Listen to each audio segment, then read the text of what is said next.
the school doesn't make you who you are or what you're going to be. And the doctor that you're going to be is going to come off of who you are and the hard work that you put into what you want to do. You could go to the Ivy League school if you wanted to, but if you don't really put in the work, maybe you're not going to be a good doctor. That doesn't mean that the Ivy League school didn't make you a good doctor. They taught you what you needed to know. Now, what you did with the knowledge or with the resources they offer you, that's up to you. That's something why I wanted to go to a Caribbean school because of that. Yes, there is a stigma. The stigma is not as it used to be back then, but there still is some of it. And we're here to say, the school is not going to make me the doctor. The school's going to give me the resources. The school's going to teach me. The professors are going to teach me. The professors are going to guide me through where I need to go. But the doctor that I'm going to be is who I am.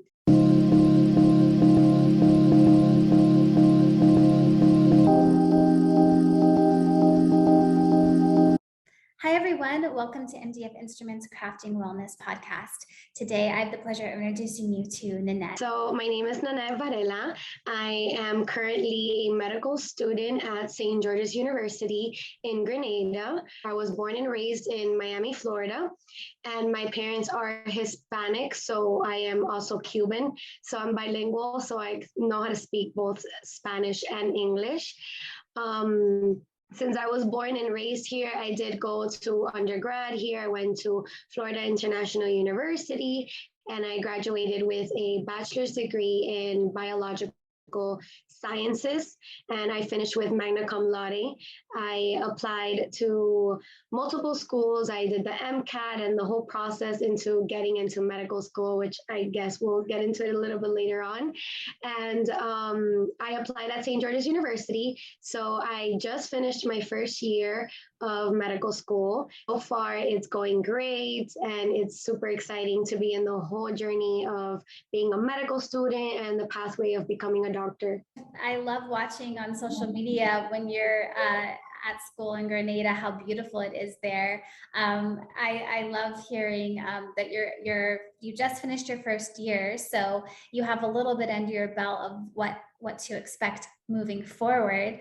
I would love to hear a little bit about how you found this career in medicine. Why are you pursuing a career in medicine? Did you always know that you wanted to be a doctor? So my family is very in depth in the medical field. So my mom is a registered nurse, and previously when she was in Cuba, she was also a nurse. So when she migrated to the United States, she wanted to keep pursuing the career of the medical field, and she did her nursing degree, and my aunt is a nurse as well. So I am going to be first generation doctor in my family and college graduate. So I did grow up a lot of being in the medical field, and back then it used to be like home health. So she used to do a lot of home health, and she's a single mom, so she would take me with her in all her patient interactions that allowed her for her to take me. And I did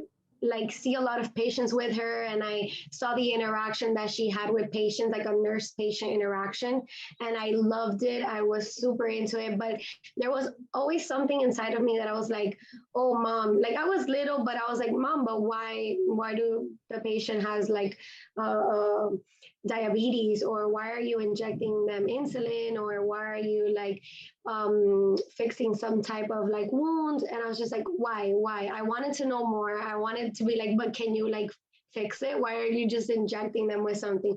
And then she would just be like, oh, it's just things. And she tried to explain it, but I was always into it. And I was like, I want to know more.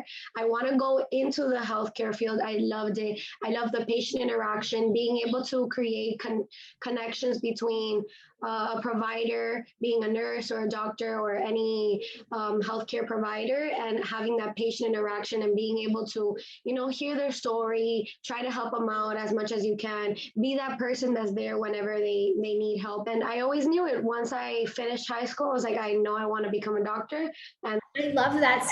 It's really inspiring to hear that by seeing what your mom was doing as a child and having an aunt also as a nurse, that kind of inspired in you that feeling in your heart where like, I want to do this, I want to help people, but I want to fix them, I want to make them better. Is your mom still a practicing nurse? Yep, she is. She works in the fields of the elderly. So she right now is doing really good with all the COVID. She dealt a lot with. She doesn't work like in hospitals, more with like home health, like the facilities that take care of patients after like big surgeries or they usually live there. More like an outpatient aftercare. So she does that type of work as a nurse and deal with a lot of COVID patients, patients that are like in recovery from surgery but still are like tested COVID. They go to her facility as well, and she maintains monitoring them. But at this point, she's already like charge nurse, so and just mostly overlooks a lot of things. That's awesome. You guys talk back and forth. Like, do you discuss healthcare stuff with your mom, like while you're in school, ask her advice or questions, or are you kind of already at a point where you guys talk to each other about just any kind of care? Oh yeah, of course. Sometimes when I'm even like learning things in school, I like when I call her, since like she's in Miami and I'm in Grenada in school, I call her and I'm like, "Oh mom," like in Spanish because we talk Spanish. I'm like, "Oh mom, like I did the cardiology section. I was talking to her about all the EKGs, and she was like talking back to me and telling me everything I was learning." And I was like, "Wow, how do you know this?" She's like, "Oh, just years of experience. You start learning things." And I talk to her and she understands me, so it's like a language that we're both speaking and we both understand it. Like it's super cool because then I'm just be like, "Oh, mommy, like this is super, super cool. Like I learned this." And she's like, "Yeah, yeah." And then on top of that, like she kind of gives the perspective of like a nurse. It's still a doctor and nurse. They're two big roles and two big different roles. So her perspective on what I'm learning, and then she kind of gives me like the more clinical, and they're like, okay, she gives me like different perspective, and it's super cool. And I haven't got into like big clinical section yet because I'm still in the first year of like basic sciences, so I'm just learning like overall everything, basically bookwork. But she starts giving me like these little insights of like how it is in the real patient interaction scenario, and it's super great, and it gives me a better learning understanding because then she'll explain it to me and I'll be like, oh, okay, now I can see how I can incorporate that into like how I'm learning or a concept that I'm learning and I don't really understand. She'll be like, oh, but in real life it kind of presents like this, and gives it a perspective, and then I could put like A with B, and it helps me out a lot as well. Oh, that's so fun that you get to kind of bond with your mom over your passion and her passion. Kind of just like banter back and forth, two different perspectives. Get some advice from her too, which is really awesome. I know that you're going in Grenada there to school, and I just wondered why you chose that, and what the process was like for applying to medical school. I've talked to other people who didn't get into medical school the first time, and like the process of reapplying and taking time off. Did you get in right away? Just tell us a little bit about what your journey's been like. Okay, so the moment that I graduated high school, I went to community college here in Miami. So I did my first 2 years of community college. Once I finished it, I did the other 2 years at our university, which is Florida International University, and I did like a biology major. So if you're always interested in wanting to go into like some sort of doctorate degree in medicine, most of the time they tell you, cover biology because biology normally will cover like all the classes that require medical schools. When your transcripts and they look at it, you've covered all the classes that they require, and you will cover the classes as well for the MCAT, which is the entrance exam into medical school. So most like counselors recommend for you to go into a biology major, but over the time that I've noticed things, I always say like do something different because at the end of the day, you are always going to want to like enhance your application going into medical school. So a biology major works perfect, but I always tell whoever asks me, like, what do you recommend to major in, like in an undergrad? And I always tell them, try to do something else that you love other than your science classes, because at the end of the day, you can take those classes extra and add them to your major. So, you know, if you're interested in language arts, you could do a language arts major and take the science classes, and schools take that into consideration, and they really like the diversity of students. You know, if you like Spanish, and do a Spanish major and then do your science classes, and that helps out a lot. In my experience, I did biology, so I did a full bio major, and that takes into consideration all of your courses to apply for medical school. I was in around my junior year, I started doing a lot of volunteer work in order to enhance that application, because most schools, of course, you need some volunteer work, shadowing some doctors, so they know that you know what it is to be a doctor. Just applying to medical school is extremely difficult. The rigorous work that you have to study for the MCAT, and just all the amount of money that it takes to apply for this, and work and time, it's huge. The whole journey of, you know, applying, and you so having your volunteer work. I did also research. I had done 2 full semesters at my head of biology department in Florida International University. I did a lot of community outwork as well, with the not so much healthcare, because I didn't really want to just have volunteer work only in the medical field, but as well, you know, going to the all women's shelter here in Miami, and you know, it's called Lotus, and you just participate and help the women there, and just provide some type of help. And and at the end of the day, you know, at the end of the application, you're going to write out all your experiences, all of your volunteer work, all of your research, all the shadowing that you do. So I personally did about like 4 or 5 shadowing opportunities throughout my whole entire undergraduate degree, and that helped me out a lot. I also had opened a business, so I had a lot of leadership opportunities that I had already acquired throughout the whole years of my undergraduate degree. And I had participated in a lot of national honor societies that I had of leadership and success. So I did have a little bit of everything, and I participated as much as I could. And then I finished my degree in biology at Florida International University in 2019, and my plan was to study for the MCAT, which is the exam that you need to enter into medical school with your application. So when you apply to medical school, you're going to need your full application, which includes all the nitty-gritty things that has to do with all your grades, your transcripts, etc. And in there, you're going to also include your volunteer work, the descriptions of what you do, your essays, all those things would include on a normal application. And on top of that, you're going to need your MCAT score. And normally, some students, depending on how they like to do it, they like to study while they're finishing their undergraduate degree and then take the MCAT. But how I did it, I wanted to finish my degree first and then take time to study for it.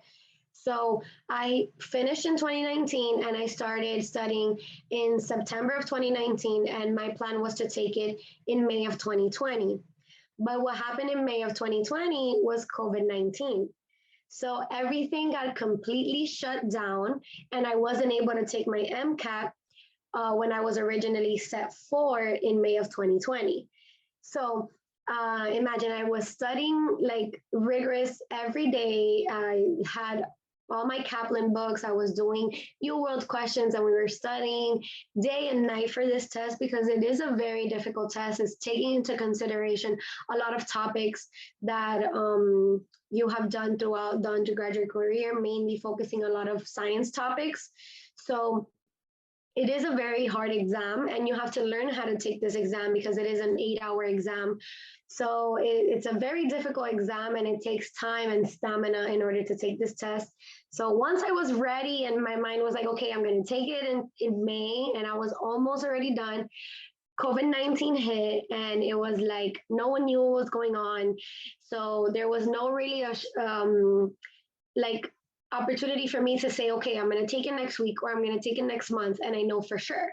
So every testing center kept canceling my testing exam date, and I couldn't take my MCAT until September of 2020. So I had like a whole full gap year. Just I kept maintaining studying for the test. That's the only thing I could have done throughout that time because I had already graduated. So my focus was just studying for the test. Once I took it in September, I had already sent my application, but at the end of the day, some schools, because the score is coming back, they don't really like that. But I expected some schools to take into consideration everything that was going on that year, and I went ahead and I sent it, and I sent my application, and I applied to a couple of schools, including St. George's University. And because I didn't want to wait any longer, because I had already had one whole gap year, I was like, I already want to start going into school and getting the process started, because I was already having some downtime from school. And I was just like, I want to start school already. I didn't really like being, without doing anything, just studying and doing some volunteer work and shadowing just to fill in the gap, and not just feel like I wasn't doing anything the whole time. So once I applied to St. George's University, they sent me the interview, and I did their interview with an amazing alumni doctor. He was super, super nice, and he explained his whole experience that he had at St. George's University.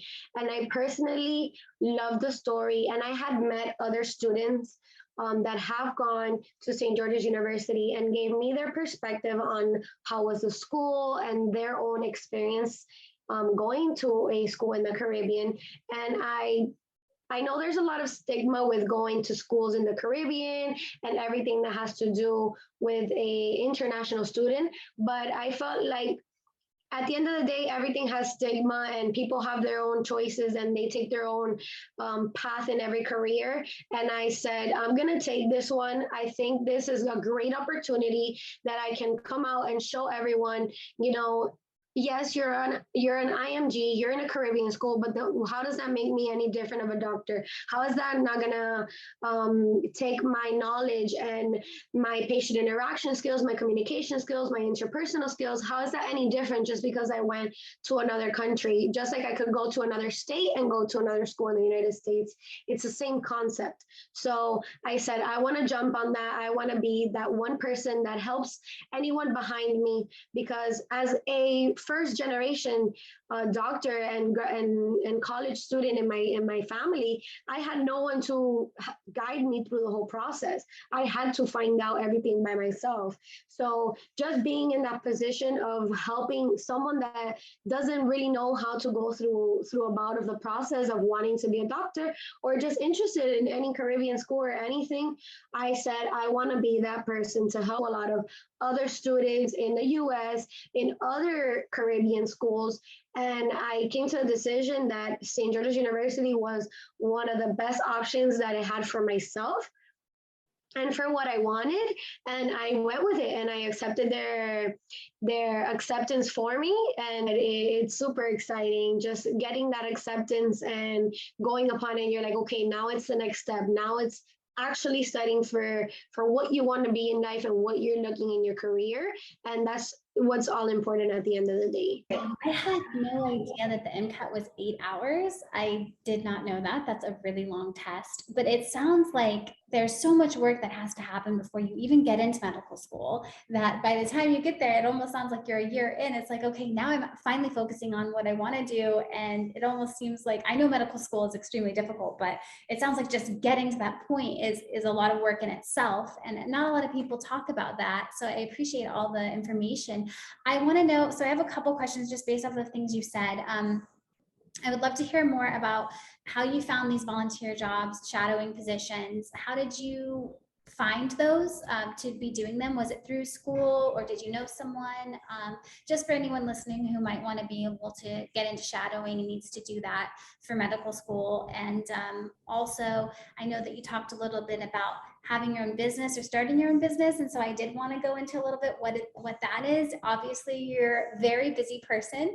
I know from just our interactions in the past, like you are super organized. I don't even know how you get so many things done in a day. Like your time management skills are amazing. So I do want to dive into that in a little bit as well. But yeah, can you just kind of talk a little bit about the shadowing process, volunteering, what exactly specifically you did for the volunteering and how you got that, and a little bit about starting a business? Yes. So in my undergraduate, I did participate in a lot of clubs, and one of them was called Cure and also Medics. So with Medics, I did a mission trip to Dominican Republic that I participated in, and we did a lot of community outwork there in Dominican Republic. And with Cure, they did offer a lot of volunteer work. So being part of these clubs, and they send you out a lot of like opportunities that they have with a lot of communities that work around my area. So when they sent out the emails, then would sign up to those.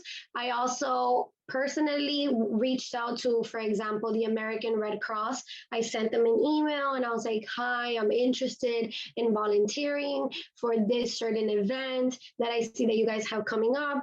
And just putting yourself out there for these things is super important. It might seem like, a lot of people are like, you can't really be reaching out to people, they don't like that, but it's like at the end of the day you have to put the hard work and dedication to whatever you want.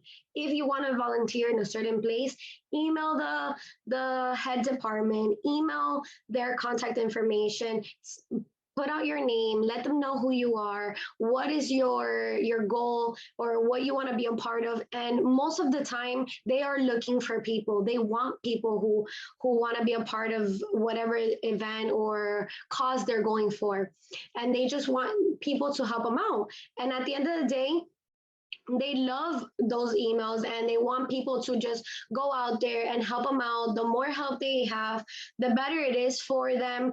And it's just being able to put yourself out there, I think, is the most important. A lot of my shadowing opportunities I found through my own family doctor. And it's just, again, asking a simple, most doctors love to help other future students.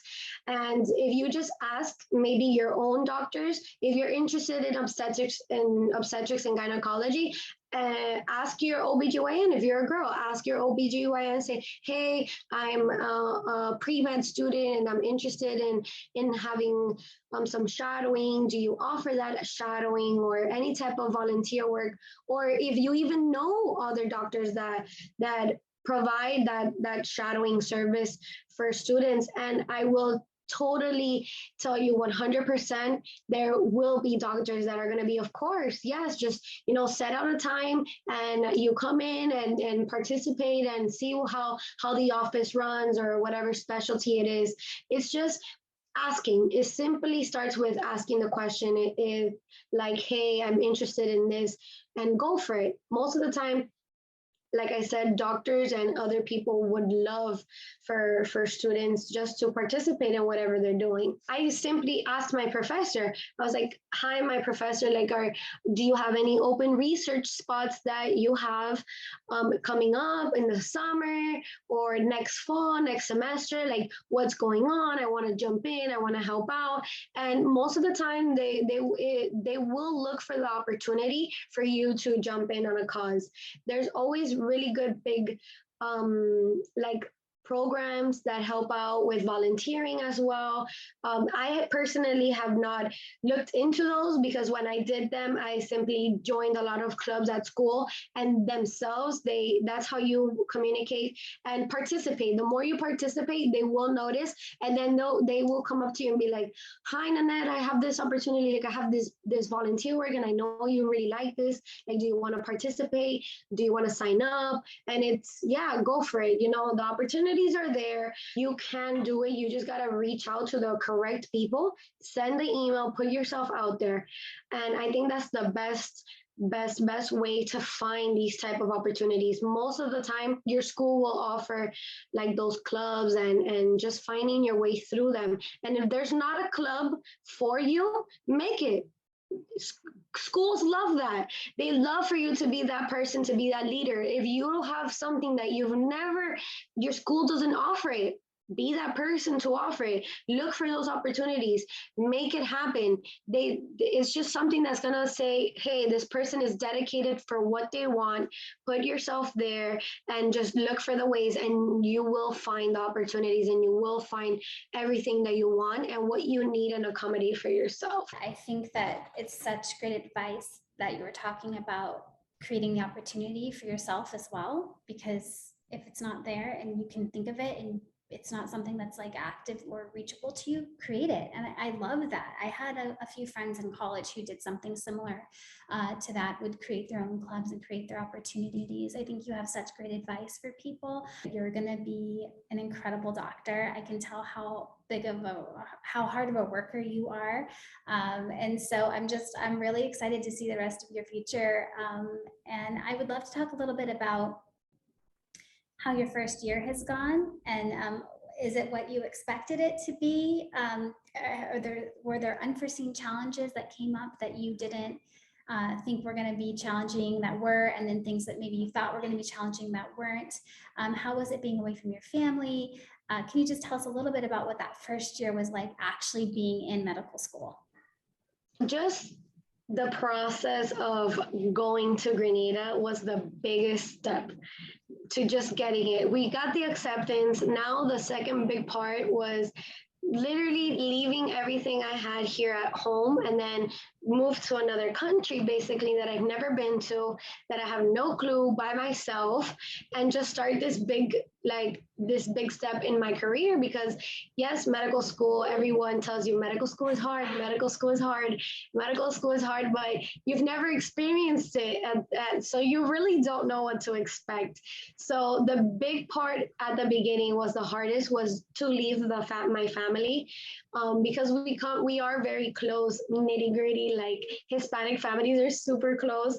So it was very hard, but I kind of like really, to take my mind off of that, I really was like, okay, I'm super excited. I need to find things that I really like. So my idea was like, okay, now we have to start packing. What do I need? What do I take to this school? Like, I have no idea everything. So I went into depth onto packing and getting everything done, and just setting everything, all the paperwork, of course, that you need to send in and everything. Get your flights and everything just to go over there.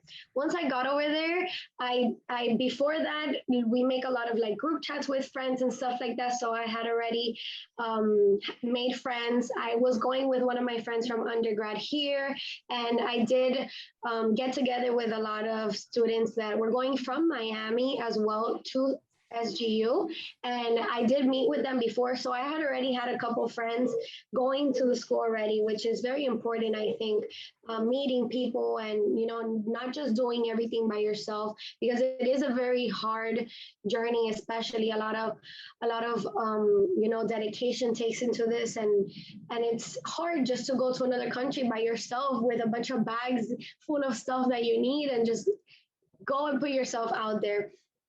So going over there, I had already met a lot of people, and once we got to school, everything was super good. They give you like a lot of tours. The school offers tours. They give you like all the schedules and everything that it has. You have like a whole week of orientation before, where they show you everything, all the security on campus, all the resources that the schools give you. And honestly, that whole process, I really expected, because again, it's like undergrad, every school has their orientation and gives you the whole idea. But what I never expected was the amount of content, material, whatever you want to call it, that you get in medical school. It is, oh my God, it is too much. I think that's what everyone meant when it says medical school is hard, because in my personal opinion, I don't think material wise, like what you get taught, like what lectures and stuff like that, I don't think that is hard. You're going to learn a material, you're going to learn a concept, you learn it. Once you learn it, you'll know it. But it's the concept that you're getting 100 concepts at the same time. That one day you're getting at least, I can even explain to you, we have in my school we have 2 lectures and we cover so much material within those 2 lectures. And imagine it's 2 lectures for a whole week, for 5 days of lectures, and you're doing a whole system. For example, once we did our anatomy, we covered the whole back, upper limb, torso, abdomen, everything in 1 week, and it's a lot. And don't get me wrong, at the end of that week, I don't know all the material, because to be realistic, it's a lot of material, and it's hard to learn all of that at once. But at the end of the day, you yourself, you have to put in that work. You do have only 2 hours of lectures. You might have extra activities, but the rest of the day, you need to focus and be like, I need to learn these concepts. And you spend the rest of the day learning and knowing this type of concepts.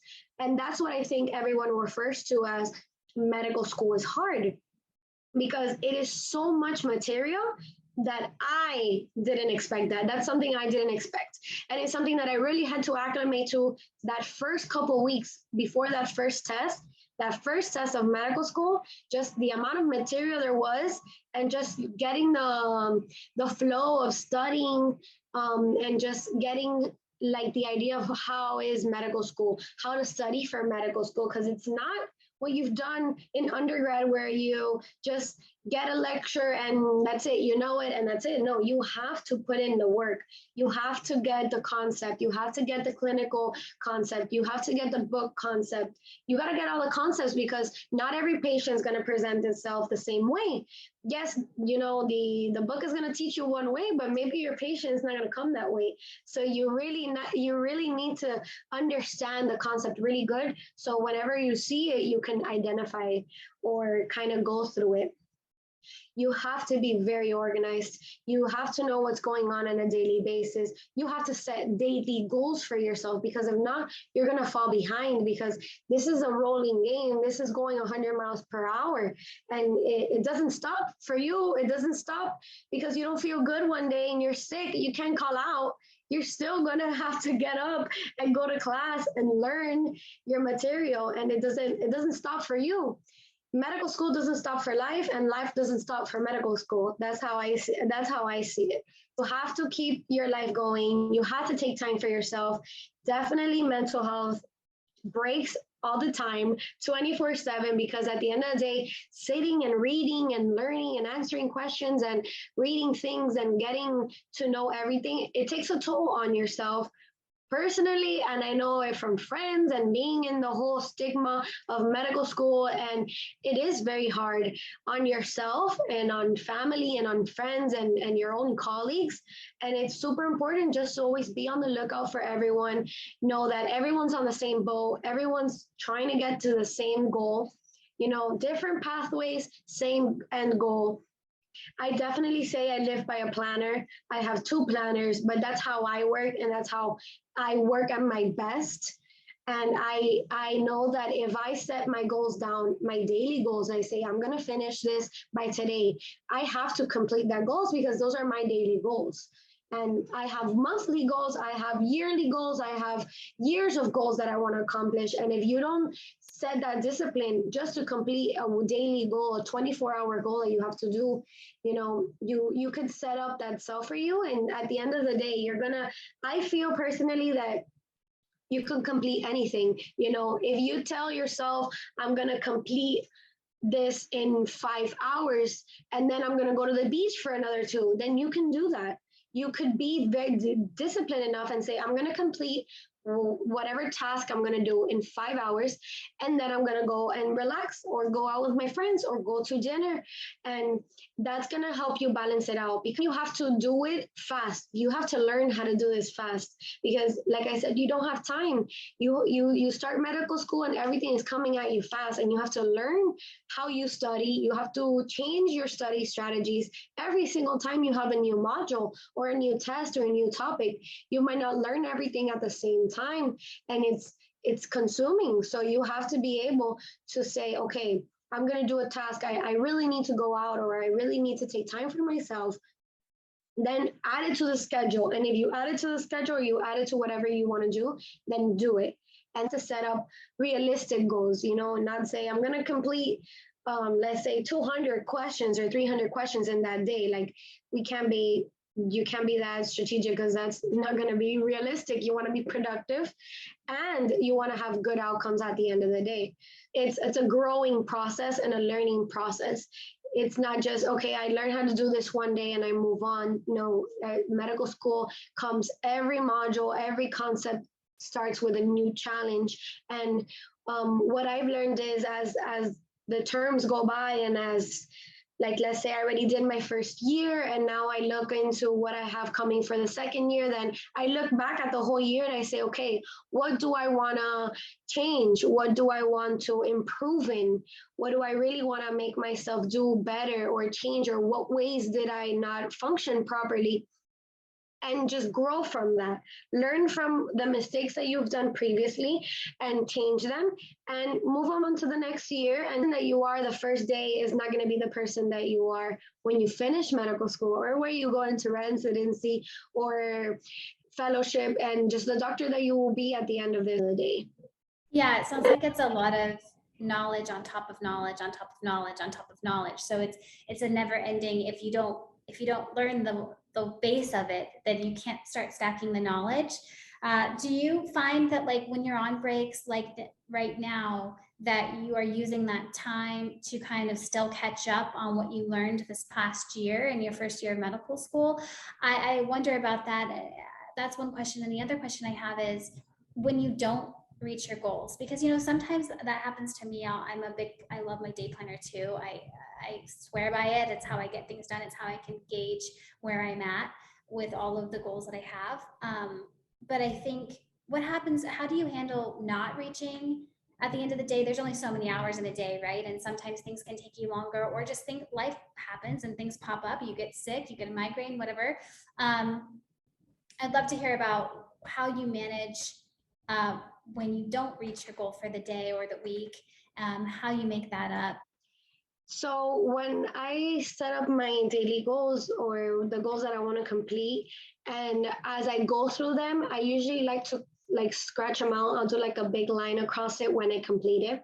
And whenever those things do pop out, you take a longer lunch, or like you said, a migraine pops out and you just can't deal with any studying, I always write it down and say, okay, if I'm gonna take time extra, let's say I'll take a nap or whatever, then I'll say on the next day I have to wake up earlier and complete that task, because at the end of the day I have to complete it by the end of the week. Or if it's something not as important, then I could say, okay, I can complete it in the weekend. Instead of going to the beach for 2 hours, then I only go for 1 hour. You try to set it down as much as you can, and just organize yourself in a way that you can complete those tasks and be realistic about it. Like I said, you're not going to set yourself full of things that one day, because at the end of the day, you need time for yourself. You have to go to lunch. You have to do other things in school, because it's not just about having lectures. You have other activities as well. So you need to work around those things. And when you don't complete the things, keep them in mind and don't go to the next task until you complete that one, because then, you have many things accumulate at the end and then you could feel overwhelmed. And that's not something that you want to have, because medical school is very overwhelming itself. And imagine if you're not completing these things at the end, let's say by the end of the week, you want to complete so many things and you have it, then you can put more pressure on yourself. And I feel like that's worse upon you. And it's just something that you need to really learn how to balance out really good. So, again, you have to be realistic. We're all human. If you don't complete something, it's okay. Move on. Take it day by day. That's something that I go by every day. What is today? Don't worry about what you have to do the whole week. Don't worry about what you have to do next week, but just take it day by day, because it can be very overwhelming, all the amount of things that you have to do in 1 week. Ask, one foot in front of the other. There's that quote about, a journey of 1,000 miles begins with a single step. And when I find myself overwhelmed and I have so much to do, rather than looking at all the things that I have to do, I just say, okay, what's the first thing? Let's just one thing at a time, one thing at a time.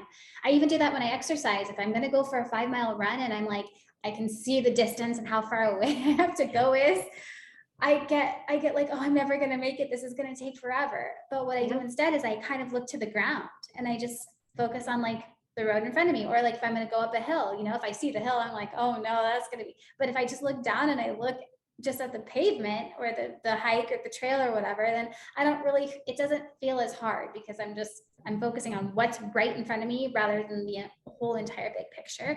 It's good to have the big picture in mind for where you're trying to go, but it's not always great to have it always at the forefront of your mind when you need to just kind of start simple, do the one task, this next, move on to the next, move on to the next. So I think it's really great advice.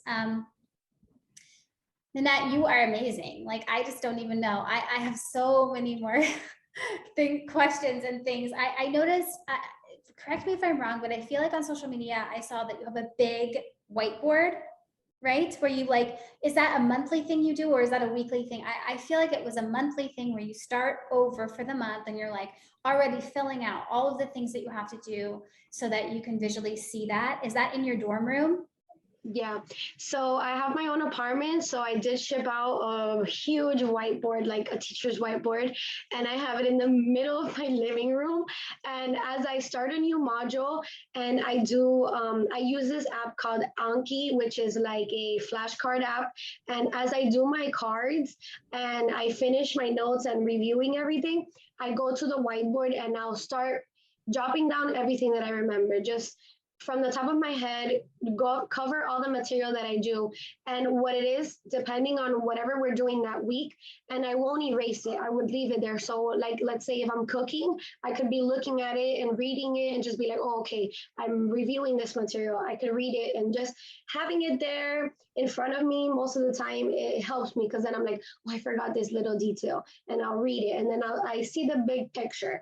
If it's like a concept that's like, for example, all the biochemical pathways, I had pathways all over the place and I could see the big picture. So it's great for me. I love it. I used to have the little small ones. And then once I learned that the small ones were too small for me at one point. So I was like, I need something bigger that is going to help me like make everything a big picture. So I do it like every module. It depends. Again, I don't always do it for all the modules because some of them can be more or less say anatomy heavy and I cannot really like draw out anatomy. I'm not such an amazing drawer, but like concepts and stuff like that and pathways and things like that, whatever works best for me in the module, then I'll go ahead and do it. Like a big study strategy that I've learned that works really good for me. Everyone has different study strategies, but using a whiteboard for me helps a lot for studying, and I do have it right in the middle of my living room, and that's one of my ways of learning is definitely using my big whiteboard in the middle of my kitchen living room area. Yeah, it's such a good tip trick because if you think about it, your people learn differently, you know, some are auditory, you know, but for you, you're writing it down and then you're also visually seeing it and you're seeing it just like almost unconsciously when you're just doing something else. And I think it's so smart to just always have it at the forefront of what you're doing. Yep. But I can imagine that might not work for everyone. That might create anxiety for some people because they're like, oh no, I don't know this yet, you know, and it's like right in your face. But I think I love it. I think it's really smart. I noticed it on social media, how you're reviewing things before the lecture and going over things that you know are going to be in preparation of the lecture so that when you're actually learning it from the professor, you're understanding it at a different level than you were if you were hearing it for the very first time. I think that's really great advice and really smart. Okay, so we get that you're such a hard worker. You're really good with time management. You're obviously super intelligent, super passionate. Obviously, you're a very giving person because I know you don't have a lot of time, but you do use your social media to help other students, inspire, to teach them, to help give them tips and tricks on how to study better. I love that. I do want to say that Nanette isn't all hard work because I know you took a vacation. You took a trip, right? So Yes. that's important too, because we talk about mental health and we talk about balance, right? So can you talk a little bit about the trip you went on and how much fun you had? Oh, I went to Colombia. So when I got home straight to Miami, I was like, I have to go somewhere. Like, I need to take a break. So we went to Colombia, me and my boyfriend, and we had so much fun. We went with another a really good friend of mine that I've known her since middle school, and we went to Colombia for like about a week.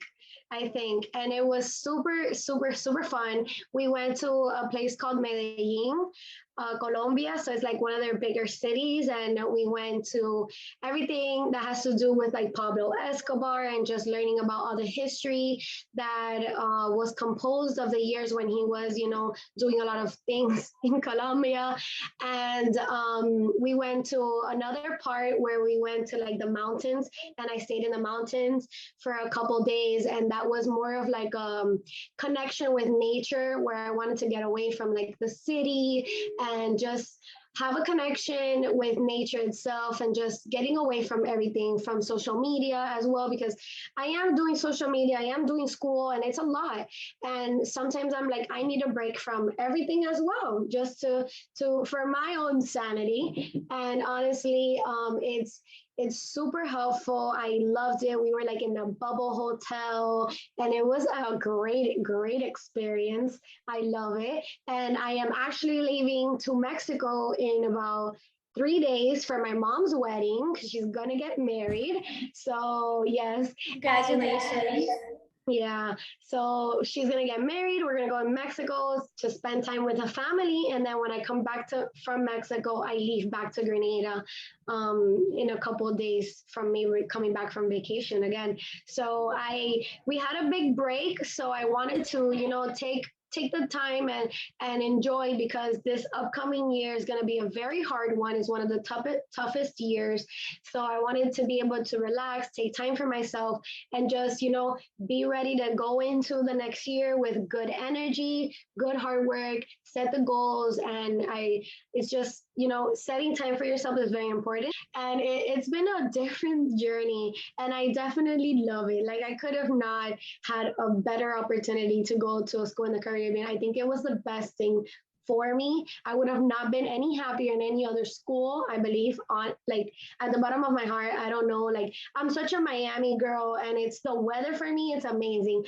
I love going to the beach. I'm such a beach girl, and it's just like I love it. I feel super happy, it's something that's very important, a decision that you make, because it's going to be for 4 years, and you want to be in a place where you really love it, because if not, it's not going to help out at all.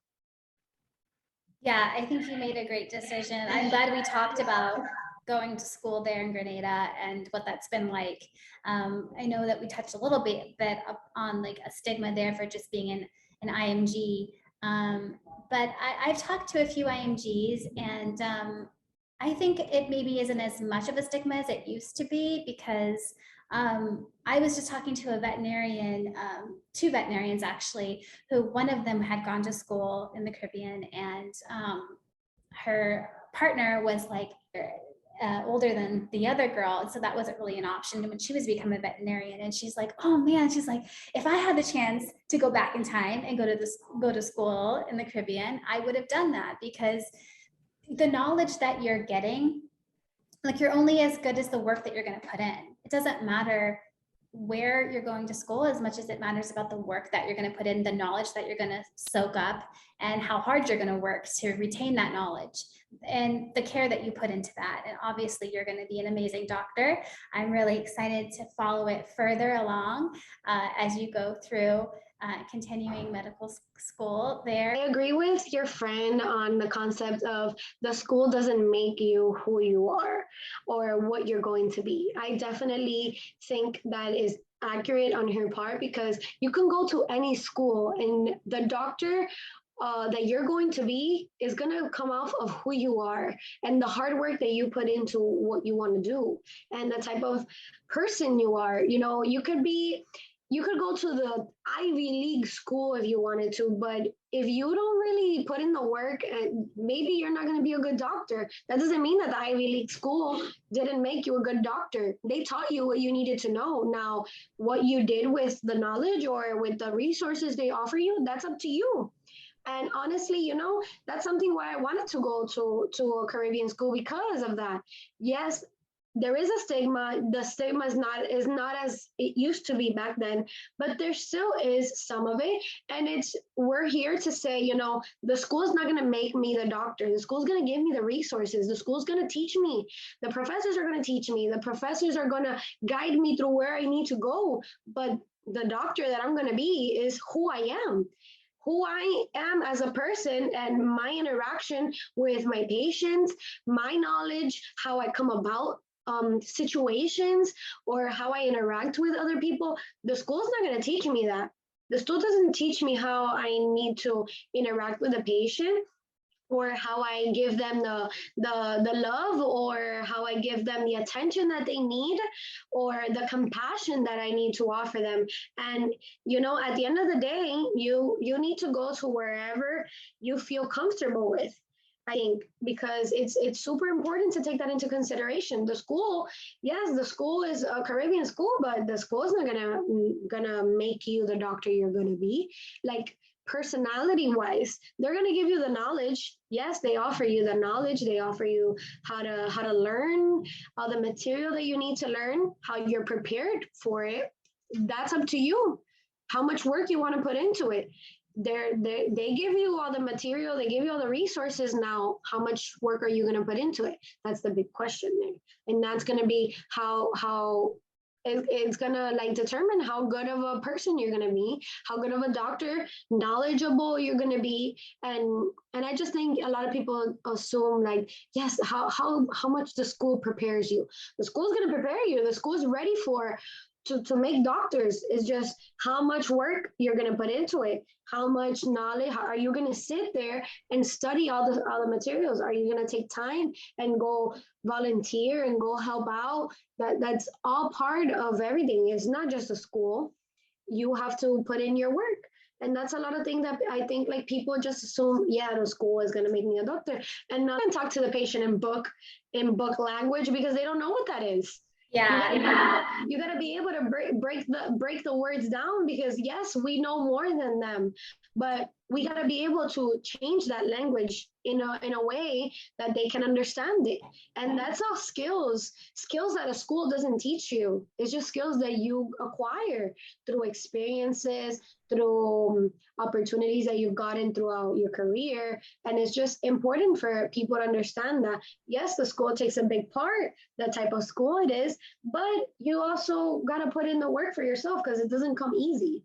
I would say that I don't really care what grade you got on your test. I want to know, like, can you help me? Can you talk to me? Can you level with me? Can I trust you? Do I feel like you're going to understand me and you're going to try to help me the best that you can? I would much rather have a doctor who didn't go to the Ivy League school, but that can talk to me and level with me and care for me, than someone who doesn't have good bedside manner. So I think bedside manner is incredibly important in healthcare in general. Well, Nanette is here. She's on social media. You can find her. I'm going to let her give you her @ symbol so you can check her out. But she has tons of resources for students who are going through medical school. If you want to follow her journey, she's incredibly inspiring. She'll help you with time management. She'll help you with how to memorize things.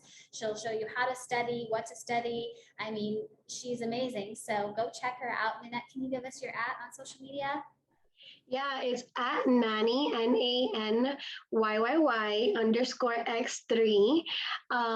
And I am super grateful to be here with you and be part of MDF Instruments. I love them so much, and just the goal orientation that you guys have with community and everything.